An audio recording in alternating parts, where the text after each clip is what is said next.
Good morning. આપણે chapter number 1 solid state, આમાં આપણે શરૂઆતથી લઈને બોર્ડમાં હવે જે નવો પરિપત્રને અનુસાર જે આપણને માળખું મળ્યું છે એના અધીન આપણે એવો પ્રયત્ન કરીશું કે દરેક વસ્તુને આવરી પણ લેશું અને મુખ્ય જે પ્રશ્નો પૂછાવાના છે એને પર વધારે ધ્યાન આપીશું. તો ચાલુ કરીએ. પહેલો પ્રશ્ન, દ્રવ અને દ્રઢતા સમજાવો. પ્રવાહી અને વાયુઓ તેમની વહન પામવાની ક્ષમતાને કારણે દ્રવ કહેવાય છે. આ મુખ્ય હોય, બરાબર દીકરા. દ્રવ શબ્દ શાના માટે છે? તો એની વહન પામવાની ક્ષમતા. તેઓના અણુ ગમે તેવા હરવા ફરવા માટે મુક્ત હોય છે. ઘન પદાર્થોના ઘટકોના સ્થાન નિશ્ચિત હોય છે અને તેમના સરેરાશ સ્થાનની આસપાસ શું કરે છે? એ લોકો દોલનો કરે છે. આ બાબતને ઘન પદાર્થની શું કહેવાય? જડતા. બરાબર. એ લોકો પોતાનું સ્થાન છોડતા નથી, એની આજુબાજુ ખાલી દોલનો કરે છે.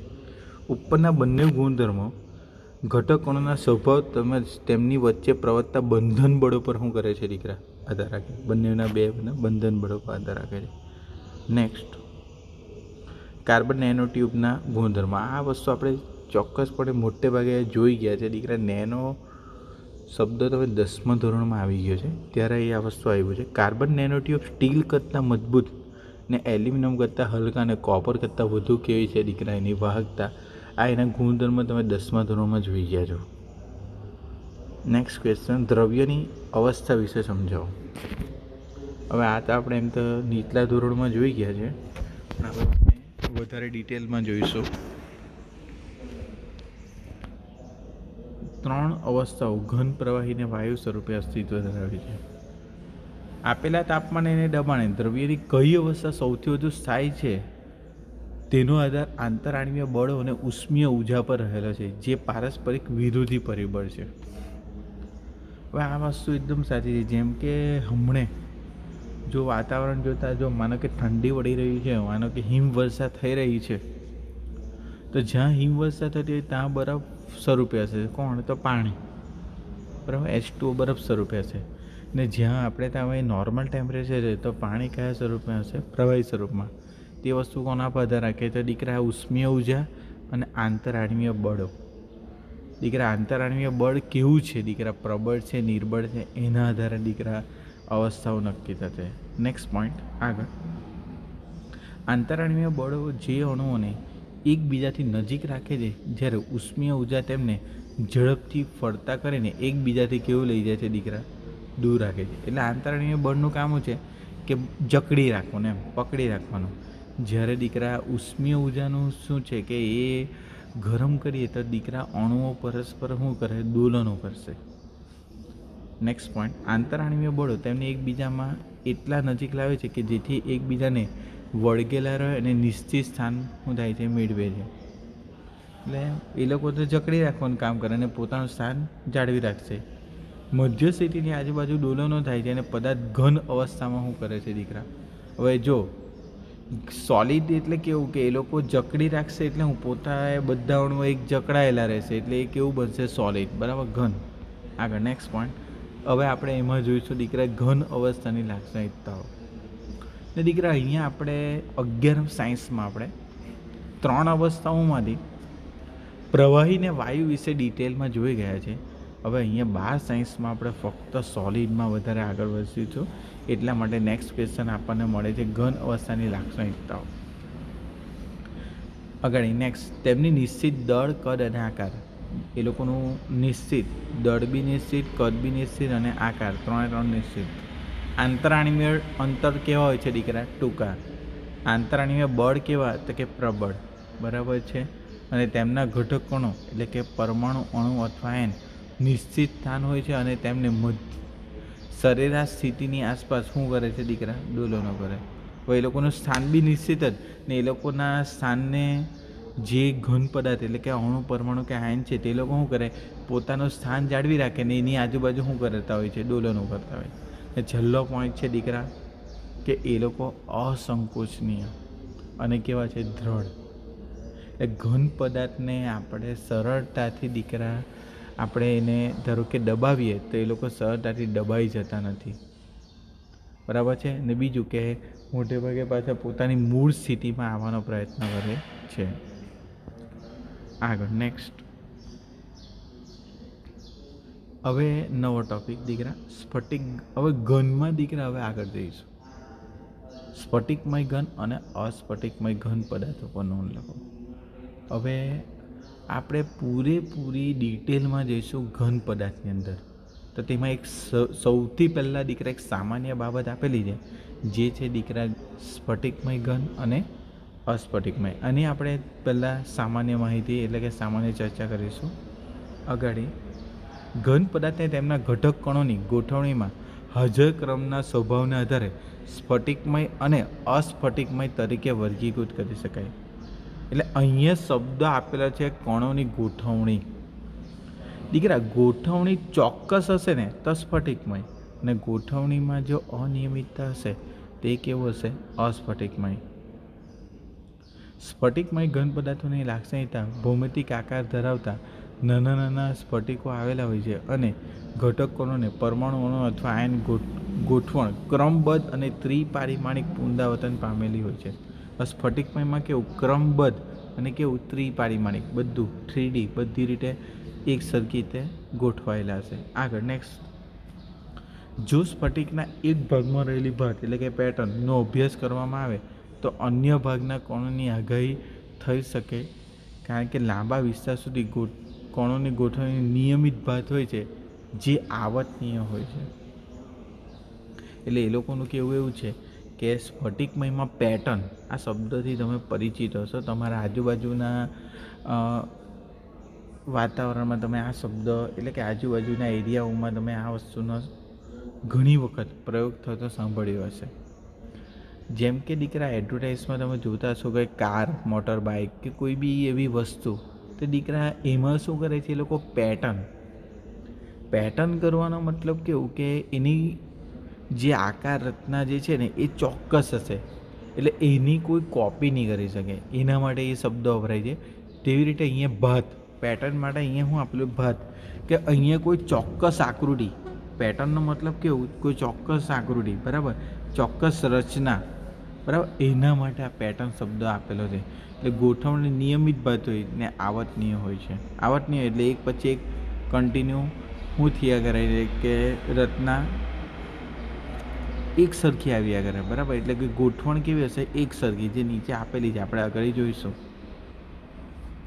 આગળ NaCl, અગાડી NaCl અને ક્વાર્ટઝ સ્ફટિકમય કાચ, બરાબર, સ્ફટિકમય પદાર્થની લાક્ષણિકતાના ઉદાહરણ છે. કાચ, રબર અને અનેક પ્લાસ્ટિક એટલે ક્વાર્ટઝ એટલે એક પ્રકારનો સ્ફટિક કે બરાબર, તે બંને એ લોકોએ કહે છે કે સ્ફટિકમય છે. હવે અગાડી કાચ, રબર અને અનેક પ્લાસ્ટિક પદાર્થો પ્રવાહીઓને જ્યારે ઠંડા પાડીને ઘન સ્વરૂપમાં ફેરવવામાં આવે ને ત્યારે તેઓ સ્ફટિકો બનાવતા નથી. આથી તેઓને કેવા કહેશું આપણે દીકરા? અસ્ફટિકમય. એટલે કાચ, રબર ને પ્લાસ્ટિકને એને ગરમ કરીએ ને પછી એને ઠંડુ પાડીશું ને તો એની ગોઠવણી કેવી હશે દીકરા? અનિયમિત, અચોક્કસ.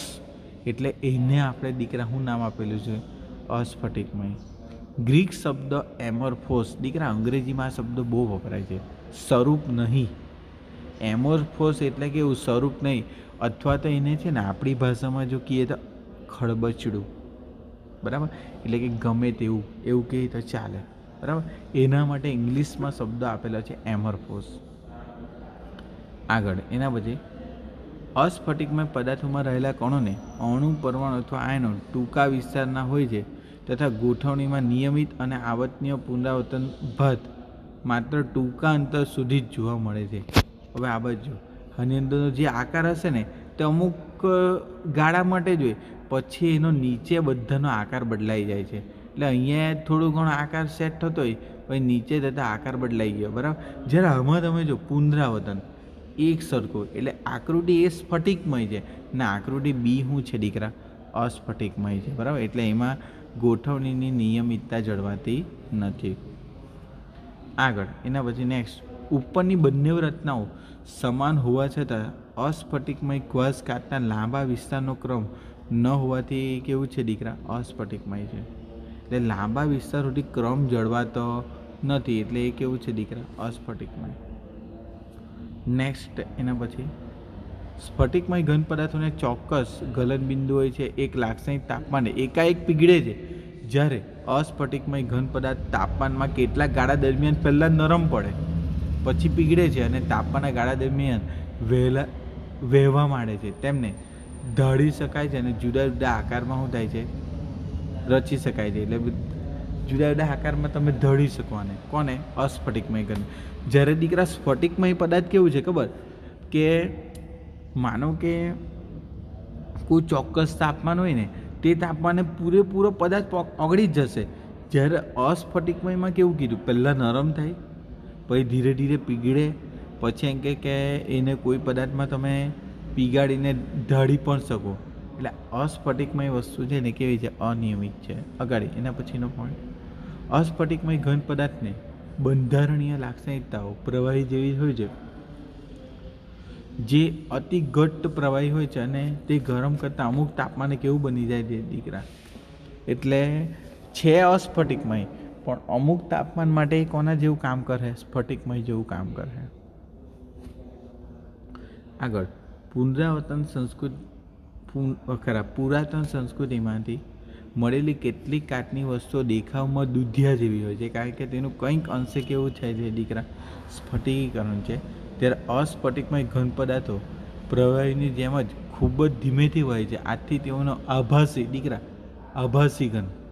આભાસી શબ્દો ક્યારે વપરાય, કે હકીકતમાં આપણને એવું લાગે છે કે સ્ફટિક છે પણ એ હકીકતમાં સ્ફટિક નથી. એટલે કહેવાનો મતલબ કે આપણને જોતાં એવું લાગે કે આ વસ્તુ સાચી છે પણ હકીકતમાં એ વસ્તુ કેવી હોય છે, જ્યારે ખોટી હોય છે, બરાબર. ત્યારે આ શબ્દ આભાસ થાય એવું કે ને, બરાબર. તેના માટે છે આભાસી ઘન, કે જોતાં સ્ફટિક લાગે પણ હકીકતમાં એ સ્ફટિક હોતો નથી. અથવા તો અતિશીત પ્રવાહી પદાર્થો કહે છે કોને, અસ્ફટિકમયને. અગાડી અસ્ફટિકમય ઘન પદાર્થો સ્વભાવે સમદેશિક હોય છે, અર્થાત તેમના ગુણધર્મો જેવા કે યાંત્રિક મજબૂતાઈ, વક્રીભવનાંક, વિદ્યુત વાહકતા બધી જ દિશામાં કેવા હોય છે દીકરા, સરખા હોય. દીકરા આ લોકો અસ્ફટિકમયમાં યાંત્રિક મજબૂતાઈ, વક્રીભવનાંક ને વિદ્યુત વાહકતા બધી દિશામાં સરખા, કારણ કે બધી દિશામાં કણોની ગોઠવણી ચોક્કસ ન હોવાથી ગોઠવણ કેવી છે દીકરા, અસમતુલ્ય બને છે. જ્યારે સ્ફટિકમય ઘન પદાર્થો સ્વભાવે કેવી છે, વિષમદેશિક, જુદા જુદા. એટલે કે સ્ફટિકમાં જુદી જુદી દિશામાં વિદ્યુતની અવરોધ અથવા તો વક્રીભવનાંકના મૂલ્ય કેવા હોય છે, જુદા જુદા હોય છે, કારણ કે જુદી જુદી દિશામાં ગોઠવણી કેવી હોય છે, જુદી જુદી. જો અહીંયા આપેલું છે એ ને બી, જો તો એ ને બીમાં જો એક બાજુ ટોટલી બ્લેક ને એક બાજુ ટોટલી વ્હાઇટ, એનો મતલબ કેવા કે એ લોકો એવું કહેવા માગે છે કે એના વિશેની નીચે સમજૂતી આપણને આપેલી છે. જો કે આકાર પ્રતિબળના અવરોધ જેવા કે યાંત્રિક ગુણધર્મ આકૃતિમાં દર્શાવ્યા મુજબ બે દિશાઓમાં તદ્દન જુદા હોય છે. સીધી દિશામાં વિકૃતિ બે જુદા જુદા પ્રકારના પરમાણુ ધરાવતી હરોળને દૂર કરે છે. હવે જો અહીંયા બે જુદા જુદા ગુણધર્મને દૂર કરે, જ્યારે એ ને બીમાં એક જ હરખા ગુણધર્મને દૂર કરે છે એ લોકો, બરાબર. આગળ એના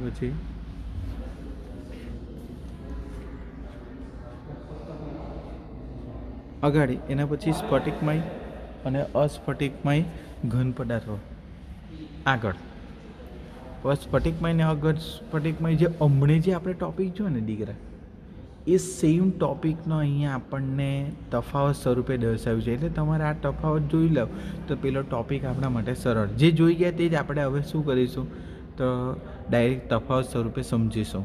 ને આ રીતે તફાવત લખો ને તો તમારી સરસ એવી આ જે લખવાની મેથડ છે ને તે દેખાશે. આમાં બહુ સરસ રીતે સમજાવેલું છે. આપણે જોઈએ આગળ. જેમ કે પહેલો પોઈન્ટ આકાર, તો ચોક્કસ લાક્ષણિક ભૌમિતિક આકાર છે કોણ, સ્ફટિકમયનો. અસ્ફટિકમયમાં કેવું છે, અનિયમિત આકાર. બીજો પોઈન્ટ ગલનબિંદુ, ચોક્કસ અને લાક્ષણિક તાપમાને પીગળે છે. પહેલામાં શું થાય ખબર ને, આપણે પહેલામાં વાંચેલું દીકરા અસ્ફટિકમયમાં, પહેલાં શું થાય, નરમ થાય પછી પીગળે, એવી રીતનું હતું. તો આમાં હું તાપમાનના ગાળા દરમિયાન ધીમે ધીમે કેવું થાય, નરમ થાય. અગાડી ચિરાડ, ચિરાડ એટલે કાપવું, ધારદાર સાધન વડે કાપવું. તો જો અહીંયા લખેલું છે કે જ્યારે તીક્ષ્ણ ધારવાળા સાધન વડે કાપવામાં આવે છે ત્યારે તે બે ભાગમાં વિભાજિત થાય છે અને નવી ઉત્પન્ન થયેલી સપાટી સાદી અને કેવી હોય છે દીકરા, સુવાળી, સ્મૂથ. હામાં તો તો કે સ્ફટિકમયમાં. જ્યારે અસ્ફટિકમયમાં જ્યારે તીક્ષ્ણ ધારવા સાથે મળે કાપવામાં આવે છે ત્યારે તે અનિયમિત સપાટી ભાગમાં વિભાજિત થાય છે. એટલે આમાં અનિયમિત છે. જ્યારે આમાં કેવું છે કે સુવાળી એક સરખી. ચાલો, ગલન ઉષ્મા, તેમને નિશ્ચિત લાક્ષણિક ગલન ઉષ્મા હોય છે, તેને નિશ્ચિત ગલન ઉષ્મા હોતી નથી. એટલે આ કોઈ નિશ્ચિત તાપમાને પીગળી જાય, જ્યારે આમાં એવું હોતું નથી. વિષમદેશિકતા, તો સ્વભાવે વિષમદેશિક છે, એટલે બધી દિશામાં જુદા જુદા. ખબર ને પેલા આપણે જોઈ ગયેલા તે કે વિદ્યુત વાહકતા, ઉષ્મીય વાહકતા બધી દિશામાં જુદા જુદા છે. જ્યારે આમાં કેવું છે બધે એક સરખો. આગળ તેઓ સાચા ઘન પદાર્થો છે, પ્રકૃતિ સાચી છે. જ્યારે આ કહેવાય છે આભાસી ઘન, હમણાં જ જોઈ ગયા દીકરા. ને અતિશીલ પ્રવાહી કહેવાય, અતિશીલ પ્રવાહી. આપણે આ બી જોઈ ગયા છે, આ વાક્યો બંનેના જોઈ ગયા. છેલ્લો પોઈન્ટ કે લાંબા વિસ્તારનો ક્રમ શું થાય? જાળવી રાખે. જ્યારે આ કેવું છે ફક્ત ટૂંકા વિસ્તારનો ક્રમ છે, એટલે કે ટૂંકા વિસ્તાર પૂરતું શું થાય છે દીકરા? લાગુ પડે છે. અગાડી બહુસ્ફટિકમય ઘન પદાર્થો એટલે શું? કેટલાક એવા ઘન પદાર્થો છે કે જે દેખીતી રીતે કેવા છે દીકરા? અસ્ફટિકમય લાગે, પરંતુ તેઓ અતિ સૂક્ષ્મ સ્ફટિકમય રચનાઓ ધરાવતા હોય છે. આવા પદાર્થોને બહુસ્ફટિકમય ઘન પદાર્થ કહેવાય છે. એટલે એમ અસ્ફટિકમય લાગે પણ અતિ સૂક્ષ્મ સ્ફટિકમય રચના ધરાવતા હોય, બરાબર છે, એટલે એ લોકો કહેવાય છે બહુસ્ફટિકમય લાગે છે. ઉદાહરણ તરીકે કેટલીક વાર બહુસ્ફટિકમય સ્થિતિમાં જોવા મળે છે ધાતુઓ. ધાતુઓના નમૂના વ્યક્તિગત સ્ફટિકો એટલે કે ક્રિસ્ટલ અસ્તવ્યસ્ત ગોઠવાયેલા હોવાથી તે આખા સ્ફટિકને વિષમદેશિક હોવા છતાં કેવા બનાવી દે છે દીકરા? સમદેશિક. એટલે બધી દિશામાં સરખા બનાવે. એમ હોય કેવા? વિષમદેશિક. પણ પેલા ગોઠવણી અનિયમિત હોવાના કારણે કેવા બની જાય છે દીકરા? સમદેશિક. આગળ અસ્ફટિકમય ઘન પદાર્થોના ઉપયોગ જોઈ લઈએ. કાચ, રબર, પ્લાસ્ટિક આપણા રોજિંદા જીવનમાં દીકરા આ ત્રણ વસ્તુ સૌથી વધારે વપરાય, બરાબર છે. ત્રણ વસ્તુ. અસ્ફટિકમયમાં સિલિકોન એક એવો ઉત્તમ ફોટોવોલ્ટેક પદાર્થ. ફોટોવોલ્ટેક એટલે શું દીકરા? કે પ્રકાશ ઉર્જાનું વિદ્યુતમાં રૂપાંતર કરે, બરાબર. જે સૌર ઉર્જાને આમાં રૂપાંતર કરે દીકરા, વિદ્યુત ઉર્જામાં. એના માટે સૌથી કામનું અસ્ફટિકમય ઘન પદાર્થ. એટલે એક ટોપિક અહીંયા પૂરો કરીએ છીએ આપણે.